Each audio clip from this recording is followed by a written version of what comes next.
সন্ধ্যা হলেই আমার দুটো বাচ্চা এই সেই খাওয়ার জন্য বায়না করতে থাকে। তা মাঝে মাঝেই বাইরে থেকে কিনে খাওয়াই। আজকে ভাবলাম ঘরে দেখি কি আছে, তাই দিয়ে কিছু টিফিন বানিয়ে দিই। ফ্রিজ খুলে দেখলাম কিছু সবজি আর 3টে ডিম পড়ে রয়েছে। আর কালকে মা দিয়ে গেছিলো ওদের জন্য পাউরুটি, সেটা কিছুতেই ওরা জ্যাম দিয়ে খেতে চাইছিল না। তাই ভাবলাম এইভাবে স্যান্ডউইচ করে দিই, ওদের পেটটাও ভরবে আর একটু অন্যরকমও খাবার দাবার হবে। তো ডিমটাকে সিদ্ধ করে নিয়ে আমি চামচ দিয়ে ম্যাশ করে নিলাম। 1 চামচ মতো বাটার দিলাম, কিছুটা কুচনো পেঁয়াজ দিয়ে দিলাম, কিছুটা গ্রেট করা গাজর দিয়ে দিলাম। এখানে আমি একটা বড় গাজরের হাফ গাজর নিয়েছি।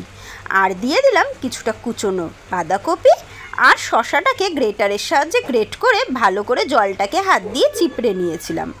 দিয়ে দিচ্ছি পরিমাণ মতো লবণ আর পরিমাণ মতো গোলমরিচের গুঁড়ো।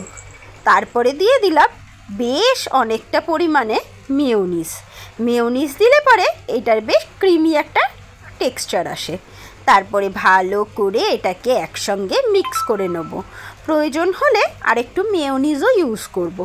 তো এখানে আমি এটাকে ভালো করে মিক্স করে নিলাম, আর সামান্য 2 চামচ মতো মেয়োনিজ আমি অ্যাড করেছিলাম।